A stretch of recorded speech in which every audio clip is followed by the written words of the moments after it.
Capítulo 5. El señor cura.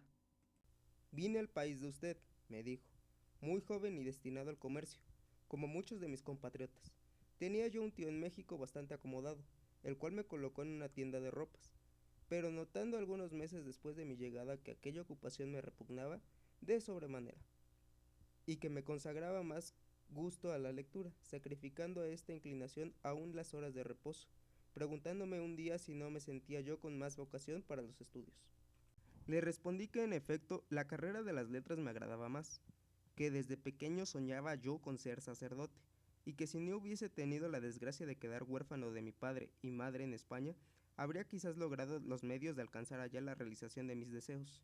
Debo decir a usted que soy oriundo de la provincia de Álava, una de las 3 Vascongadas, y mis padres fueron honrados labradores que murieron teniendo yo pocos años, razón por la cual una tía a cuyo cargo quedé se apresuró a enviarme a México, donde sabía que mi susodicho tío había reunido, a merced de su trabajo, una regular fortuna. Este generoso tío escuchó con sensatez mi manifestación y se apresuró a colocarme con arreglo a mis inclinaciones. Entré a un colegio, donde a sus expensas hice mis primeros estudios con algún provecho. Después, teniendo una alta idea de la vida monacal que hasta allí solo conocía por los elogios interesados que en ella se hacían y por la poética descripción que veía en los libros religiosos que eran mis predilectos, me puse a pensar seriamente en la elección que iba a hacer de la orden regular en que debía consagrarme a las tareas apostólicas, sueño acariciado de mi juventud. Y después de un detenido examen me decidí a entrar a la religión de los carmelitas descalzos.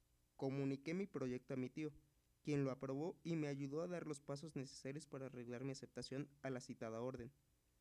A los pocos meses era yo fraile, y previo al noviciado de rigor profesé y recibí las órdenes sacerdotales, tomando el nombre de Fray José de San Gregorio, nombre que hace estimar, señor capitán, de mis prelados y de mis hermanos, todos durante los años que permanecí en la orden, que fueron pocos. Residí en varios conventos, y con gran placer recuerdo los hermosos días de soledad que pasé en el pintoresco desierto de Tenancingo, en donde solo me inquietaba la amarga pena de ver que perdía en el ocio una vida inútil, el vigor juvenil que siempre había deseado consagrar a los trabajos de la propaganda evangélica. Conocí entonces, como usted supondrá, lo que verdaderamente valían las órdenes religiosas en México. Comprendí con dolor que habían acabado ya los bellos tiempos en el que el convento era el plantel de heroicos misioneros que a riesgo de su vida se lanzaban a regiones remotas a llevar con la palabra cristiana la luz de la civilización, y que el fraile era no el sacerdote ocioso que veía transcurrir alegremente sus días en las comodidades de una vida sedentaria y regala, sino el apóstol laborioso que iba a la misión lejana de ceñirse la corona de las victorias evangélicas, reduciendo al cristianismo a los pueblos salvajes, o a la de martirio, en cumplimiento de los preceptos de Jesús.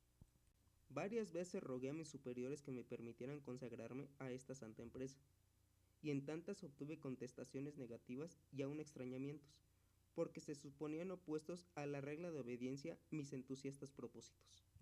Cansado de inútiles súplicas y aconsejado por piadosos amigos, acudí a Roma pidiendo mi exclaustración, y al cabo de algún tiempo el Papa me la concedió en un breve, que tendré el placer de enseñar a usted. Por fin iba a realizar la constante idea de mi juventud, por fin iba a ser misionero y mártir de la civilización cristiana. Pero, ay, el breve pontificio llegó en un tiempo en que, atacado de una enfermedad que me impedía hacer viajes largos, solo me dejaba la esperanza de diferir mi empresa para cuando hubiese conseguido la salud. Esto hace 3 años. Los médicos opinaron que en este tiempo podía yo sin peligro inmediato consagrarme a las misiones lejanas, y entre tanto me aconsejaron que, dedicándome a trabajos menos fatigosos, como los de la cura de almas en un pueblo pequeño y en un clima frío, procurarse conjugar el riesgo de una muerte próxima. Por eso, mi nuevo prelado secular me envió a esta aldea, donde he procurado trabajar cuanto me ha sido posible, consolándome de no realizar aún mis proyectos, con la idea de que en estas montañas también soy misionero, pues sus habitantes vivían antes de que yo viniese en un estado muy semejante a la idolatría y a la barbarie. Yo aquí soy cura, y maestro de escuela, y médico, y consejero municipal. Dedicadas estas gentes a la agricultura y a la ganadería, solo conocían los principios que una rutina ignorante les había transmitido, y que no era bastante para sacarlos de la indigencia en que necesariamente debían vivir, porque el terreno por su clima es ingrato, y por su situación lejos de los grandes mercados no les produce lo que era de desear. Yo les he dado nuevas ideas, que han puesto en práctica con gran provecho, y el pueblo va saliendo poco a poco de su antigua postración. Las costumbres de su yo inocente se han mejorado. Hemos fundado escuelas que no había para niños y para adultos. Se ha introducido el cultivo de algunas artes mecánicas, y puedo asegurar a usted que sin la guerra que ha asolado toda la comarca y que aún la amenaza por algún tiempo, si el cielo no se apiada de nosotros, mi humilde pueblecito llegará a disfrutar de un bienestar que antes se creía imposible. En cuanto a mí, señor, vivo feliz cuanto puede serlo un hombre en medio de gentes que me aman como un hermano. Me creo muy recompensado de mis pobres trabajos con cariño, y tengo la conciencia de no serles gravoso, porque vivo de mi trabajo, no como cura, sino como cultivador y artesano. Tengo poquísimas necesidades, y Dios provee a ellas con lo que me producen mis afanes. Sin embargo, sería ingrato si no reconociese el favor que me hacen los feligreses en auxiliar mi pobreza, con donativos de semillas y de otros efectos que, sin embargo, procuro que ni sean frecuentes ni costosos, para no causarles con ellos un gravamen que justamente he querido evitar, suprimiendo las obsesiones parroquiales usadas generalmente. De manera, señor cura, le pregunté, ¿que usted no recibe dinero por bautizos, casamientos, misas y entierros? No, señor, no recibo nada. ¿Cómo va usted a saberlo de boca de los mismos habitantes?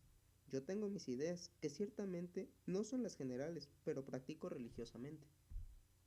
Yo tengo para mí que hay algo de simonía en esas exigencias pecuniarias. Si reconozco que un sacerdote que se consagra a la cura de almas debe vivir de algo, considero también que puede vivir sin exigir nada, contentándose con esperar que la generosidad de los fieles venga en auxilio de sus necesidades. Así creo que lo quiso Jesucristo, y así vivió él. ¿Por qué?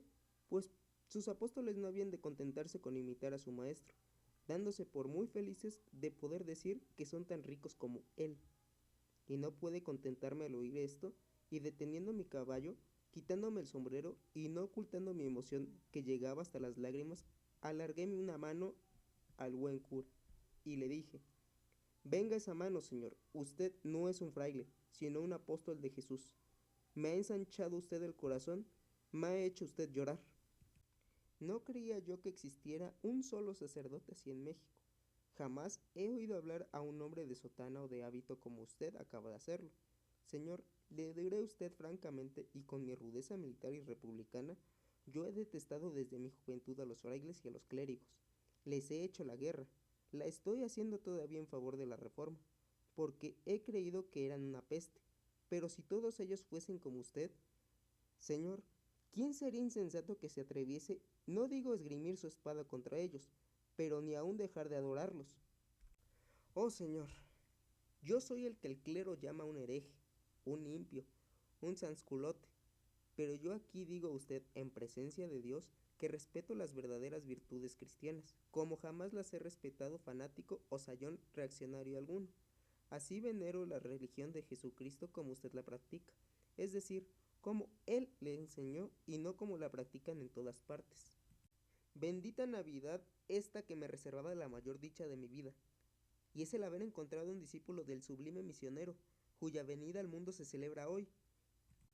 Y yo venía triste, recordando las navidades pasadas en mi infancia y en mi juventud, y sintiéndome desgraciado por verme en estas montañas solo con mis recuerdos. ¿Qué valen aquellas fiestas de mi niñez? ¿Eh? ¿Solo gratas por alegría tradicional y por la presencia de la familia? ¿Qué valen los profanos regocijos de la gran ciudad que no dejan en el espíritu sino una pasajera impresión de placer? ¿Qué vale todo eso en comparación a la inmensa dicha de encontrar la virtud cristiana, la buena, la santa, la modesta, la práctica, la fecunda en beneficios? Señor cura, permítame usted apearme y darle un abrazo y protestarle que amo el cristianismo cuando lo encuentro tan puro como en los primeros y hermosos días del Evangelio. El cura se bajó también de su pobre caballejo, y me abrazó llorando y sorprendido de mi arranque de sincera franqueza. No podía hablar por su emoción, y apenas pudo murmurar al estrecharme contra su pecho. Pero señor capitán, yo no merezco. Yo creo que cumplo. Esto es muy natural. Yo no soy nada. ¿Qué he de ser yo? Jesucristo, Dios, el pueblo. Capítulo 6. El carácter religioso. Después de este abrazo volvimos a montar a caballo, y continuamos nuestro camino en silencio porque la emoción nos embargaba la voz. La oscuridad se había hecho más densa, pero yo veía al cura, cuyo semblante que aún no conocía, algo luminoso. Tan cierto es que la simpatía y la admiración se complacen en revestir a la persona simpática y admirada con los atractivos de la divinidad. Iba yo repasando en mi memoria los hermosos tipos de ideales y del buen sacerdote moderno, que conocía solamente en las leyendas, y a los cuales se parecía mi compañero de camino, y no recordaba más que a dos con los cuales tuviera una extraña semejanza. El uno era el virtuoso vicario de aldea, de Enríquez Choque, cuyo diario había leído siempre con lágrimas, porque el ilustre escritor suizo ha sabido depositar en él raudales de inmensa ternura y de dulcísima resignación. El otro era P. Gabriel de Eugenio Sue, que este fecundo novelista ha sabido hacer popular en el mundo entero con su famoso Judío errante. En aquella época aún no había publicado Víctor Hugo sus Miserables, y por consiguiente no había yo admirado la hermosa personificación del Monseñor Myriel, que tantas lágrimas de cariño ha hecho derramar después. Verdad es que conocía la historia de varios célebres misioneros cuyas virtudes honraban al cristianismo, pero siempre encontraba en su carácter un lunar que me hacía perder en parte mi entusiasta veneración hacia ellos. Solo había podido, pues, admirar en toda su plenitud a los personajes ideales que he mencionado. Así que el haber encontrado en medio de aquellas montañas al hombre que realizaba el sueño de los poetas cristianos y al verdadero imitador de Jesús, me parecía una agradabilísima pero fugaz ilusión, hija de mi imaginación, solitaria y entristecida por los recuerdos. Y sin embargo, no era así. El sacerdote existía, me había hablado, caminaba junto a mí, y pronto iba a confirmar con mis propias observaciones la idea que acababa de darme de su carácter asombroso.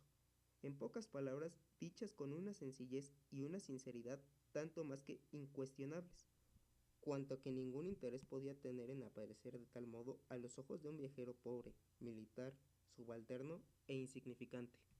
Cansado estaba yo, al contrario de encontrarme por ahí en los diversos pueblos que había recorrido con las tropas o solo, con párrocos alegres y vividores, de esos que se llaman a sí mismos campechanos, que habían creído halagarme, en mi calidad de soldado y de hombre de mundo, haciéndome participar en las dulzuras y placeres de una vida profana, alegre y libertina. Nada, pues, tenía en común carácter de este buen sacerdote con los que yo había conocido por donde quiera que vaya. Todas estas razones produjeron en mi ánimo la estupefacción que es de suponerse, y que me hacía caminar al lado del cura con una alegría mezclada con incredulidad. Si alguien hubiese venido a contarme que existía en un rincón de la República, a la sazón agitada por las pasiones del clero, un sacerdote como el que yo me había encontrado, francamente lo había creído con suma dificultad.